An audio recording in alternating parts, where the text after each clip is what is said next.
geeks, freaks, and my peeps, welcome back to my YouTube channel, or welcome to my YouTube channel. My name is Chaos, and today, guys, I'm going to discuss my thoughts on Hazbin Chaggie, also known as Charlie plus Vaggie. Now, before I begin, I just want to preface this with, don't take what I'm about to say too seriously. These are, in fact, just my thoughts on this couple, and if this is your favorite ship, just know I'm not going to be attacking you one way or the other. At the end of the day, this is just a fictional show with fictional characters. Got it? Good. Okay, with that out of the way, oof, this one's rough. Okay, so I'm gonna be honest. My biggest problem that I have with this ship is the biggest problem I have with the show as a whole, and that is the pace of the show. I love the show, but you cannot know just how rushed everything is. And honestly, I think the characters that get hit hardest, in fact, are Charlie and Vaggie. Yeah, you heard me right. The main character and her partner. Like almost every other character has at least one other facet to their character. Husk is a no-nonsense bartender who cares deeply about his friend, and Todest is this superficial cornstar who only cares about X and drugs.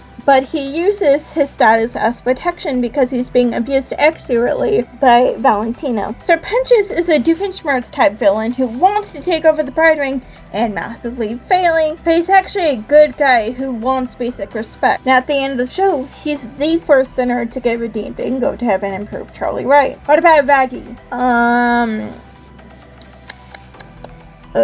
She's Charlie's girlfriend, and that's about it.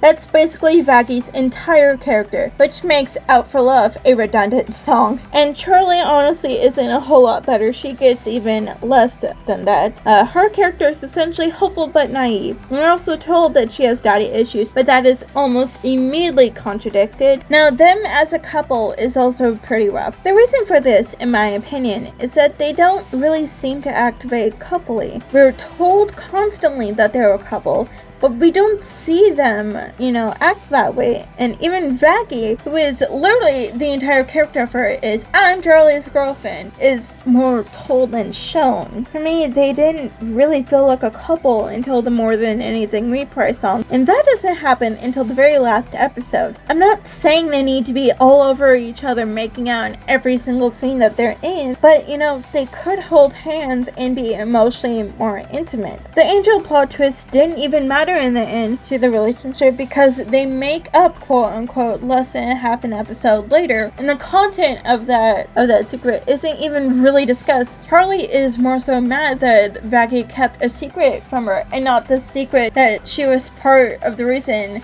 that her people were being slaughtered, and she was more mad that Vaggie kept a secret from her for more than 3 years. And so, yeah. And then the very next episode, Vaggie makes a throwaway joke. I mean, personally, I'm excited. It's been a long time since I stabbed anyone and really meant it. Like, what? We literally just find out that she was an ex-exorcist, and then she just makes a joke like it doesn't even matter. So, yeah, overall, in my opinion, I think the couple could use more development. So, what do I think makes a better couple? Well, how about we look at a different show? And yes, I'm gonna use this as an excuse to talk about Owl House because I love it so much. So this is kind of, I went very much off script, but that's fine.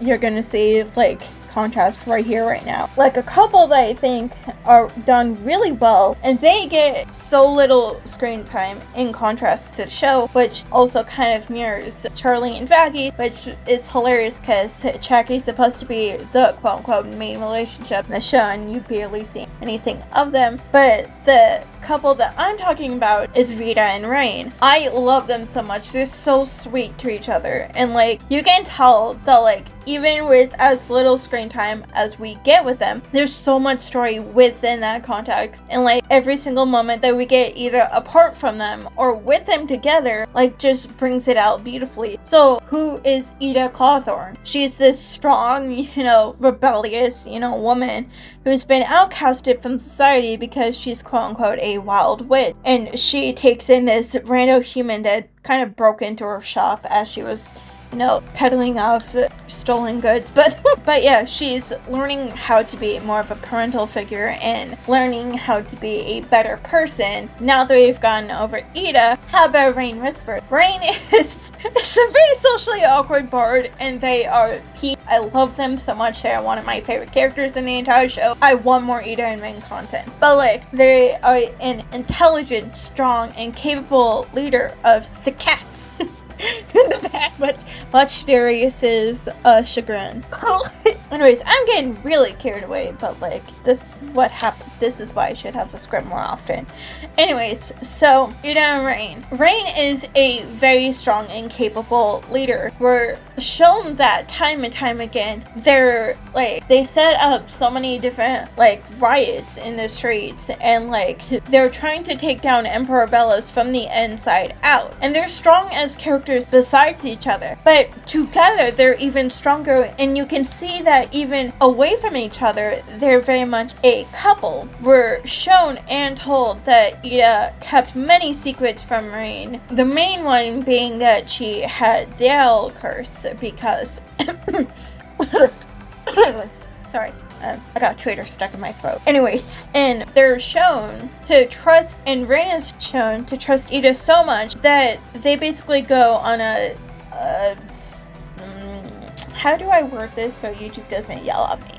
A game over mission, a self-delete mission, and they know that if they do ask Ida, that she will go with it, and they don't question, they don't try and talk her down. They know that like she's going with them all the way, and that she wants to help them, and like they show to have the best interest for each other. Like there's at one point where Rain gets kidnapped, quote unquote kidnapped, by Darius during the self-delete Minecraft. I'm gonna have to come up with better words for that, but yeah. And they're trying to convince everyone that they're brainwashed, and Ida is so distraught by this because she feels, guilty for the fact that Rain got captured, even though they kind of didn't. And Rain is shown to want to protect Ida from everything, because after they learned during the mission that Ida actually has 2 minors who in her care, being king and lose, they stop the mission. They won't let her continue, and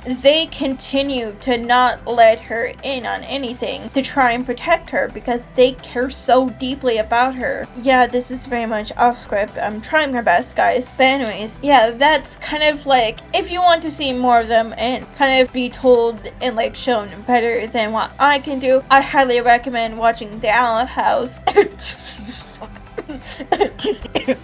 Yeah, sorry, I got traitor stuck in my throat again. Wow, it's going around a lot lately. But yeah, it can be found on Disney Plus, and so yeah, highly recommend. Please watch Owl House. It's fantastic. So yeah. Okay, so back to who this video is actually supposed to be about, Chaggie. So I can actually see the appeal to those who do like this ship. They do call each other pet names pretty frequently throughout the show, and at the end of Hello Rosie, Charlie does get Vaggie a small gift in a show of forgiveness. During the fight against Heaven, they are also shown to have each other's backs, and after Penchas dies and Charlie revs up to fight Adam, Vaggie mounts Dazzle to fight Adam alongside Charlie. However, again, this mostly does happen at the end of the very last episode. So yeah, those are mostly my thoughts on Chaggie. I hope that wherever you lie on this beautiful spectrum that we call life, that you enjoyed this video and that you're happy and that you are healthy. Stay safe, and remember, I love you. Bye!